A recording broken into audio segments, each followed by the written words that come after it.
Improve வந்து நானே inform பண்ணுறேன். ஓகே. ஹாய் மச்சி. ராஜா நீ என்னடாங்க? அப்பா இங்கே தான் அட்மிட் பண்ணுங்க மச்சி. ஏன்டா அப்பாக்கு என்னாச்சு? நேற்று மதியம் திடீர்னு நெஞ்சொலின்னு சொன்னாரு. பைபாஸ் சர்ஜரி பண்ண சொல்லியிருக்காங்கடா. நீ என்னடா இங்க? நான் 6 நாளா இங்கே தான்டா இருக்கிறேன். அம்மா ரொம்ப நாளாக கால் வலிக்குன்னு சொல்லிட்டு இருந்தாங்க. செக் பண்ணி பார்த்தா நீ ரீப்ளேஸ் பண்ண சொல்லிட்டாங்க. சர்ஜரி எல்லாம் முடிஞ்சு இன்னும் டிஸ்சார்ஜ் பண்ண சொல்லிட்டாங்க. இப்படி ட்ரீட்மெண்ட் நல்லா பார்க்குறாங்களா? பில்லு தான் கொஞ்சம் அதிகமாக போடுவாங்களோ? ட்ரீட்மெண்ட் பெஸ்ட்டாக தான்டா இருக்கும். பில்லும் ஓகே தான். பெஸ்ட்டான ட்ரீட்மெண்ட் வேணும்னா அதுக்கேற்ற மாதிரி பில்லும் கொஞ்சம் பே பண்ணால் தானே கிடைக்கும். ஆமாம் மச்சி, அதுவும் சரிதான். பட் எனக்கு பில்லு பிரச்சனை இல்லை, இன்சூரன்ஸில் கிளைம் ஆயிரும். ஓ பரவாயில்லையே, உங்ககிட்ட இன்சூரன்ஸ் இருக்கா? எங்க மச்சி, நான் தான் ரொம்ப கேர்லெஸ்ஸாக இருந்துட்டேன். ரவி சார் கொஞ்சம் வாங்கலாம். ரவி சார் உங்களுக்கு இன்சூரன்ஸில் ஃபைனல் அப்ரூவல் ஆயிடுச்சு. ஓ அப்படியா? அப்போ நான் எங்கள் அம்மா டிஸ்சார்ஜ் பண்ணிக்கலாமா? பண்ணிக்கலாம் சார். பேலன்ஸ் மட்டும் 1,65,000 பே பண்ணிட்டீங்கன்னா டிஸ்சார்ஜ் ஃபார்மாலிட்டிஸ்லாம் முடிச்சிடலாம் சார். ஹலோ, என்ன சொல்றீங்க? நான் பணம் கட்டணுமா? இன்சூரன்ஸ்ல கிளைம் அப்ரூவ் ஆச்சுன்னு சொன்னீங்க, அப்புறம் இப்போ பணம் கட்ட சொல்றீங்க. என்ன விளையாடுறீங்களா? இன்சூரன்ஸ்ல இதெல்லாம் சேர்த்து ஃபுல்லா கவர் ஆகும் தான் சொன்னாங்க. நீங்க என்ன எக்ஸ்ட்ரா பில்ல போட பாக்குறீங்களா? சார் என்ன சார் கத்துறீங்க? நீங்க போட்டது கார்பரேட் பாலிசி. ஒன்று உங்க கம்பெனியில் கேளுங்க, இல்லைன்னா இன்சூரன்ஸ் கம்பெனியில் கேளுங்க. அம்மாவை ஹாஸ்பிட்டல் அட்மிட் பண்ணியிருந்தோம். இங்க ஜிஎம்சி பாலிசி தான் கொடுத்துருந்தோம். இப்போ டிஸ்சார்ஜ் பண்ணோம்னா 1,65,000 பே பண்ண சொல்றாங்க. அப்படியா?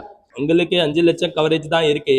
ஆனா உங்க பில் அமௌண்ட் 5,62,200 ரூபாய் வந்திருக்கு சார். அதுல பாத்தீங்கன்னா ரூம் ரெண்ட் லிமிட் 5,000 ரூபாய். பட் நீங்க எடுத்த ரூமுக்கு 8,000 ரூபாய் ஆகுது சார்.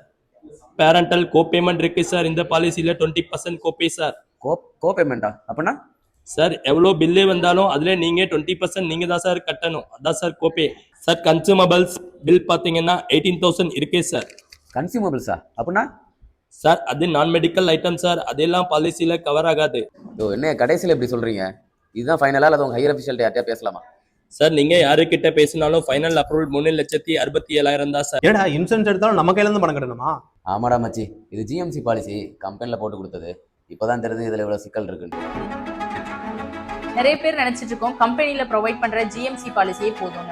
ஆனா குரூப் மெடிக்ளைம் பாலிசியை பொறுத்த வரைக்கும் நிறைய டிஸ்அட்வான்டேஜ் இருக்கும். இன்சூரன்ஸ் கவரேஜ் 2 லட்சத்துல இருந்து 5 லட்சம் ரூபாய் வரைக்கும் தாங்க இருக்கும். ரூம் ரெண்ட்டுக்கும் லிமிட் இருக்கும், ஐசியூக்கும் லிமிட் இருக்கும், பர்டிகுலரா ஒரு சில டிசீஸ்க்கு கூட லிமிட் இருக்குங்க. முக்கியமா பேரண்ட்ஸ் அண்ட் சிப்ளிங்ஸ்க்கு 10 to 25% கோ பேமெண்ட் இருக்குங்க. கடைசியா நீங்க ஒர்க் பண்ற வரைக்கும் தான் ஜிஎம்சி பாலிசி ஆக்டிவ்ல இருக்கும். உங்களுக்கு 100% ஹாஸ்பிட்டல் பில்ஸை ஃபுல்லா செட்டில் பண்ற மாதிரி ஒரு பெஸ்டான ஹெல்த் இன்சூரன்ஸ் தேவைப்படுதா? ஸ்கிரீன்ல வர நம்பருக்கு வாட்ஸ்அப் பண்ணுங்க.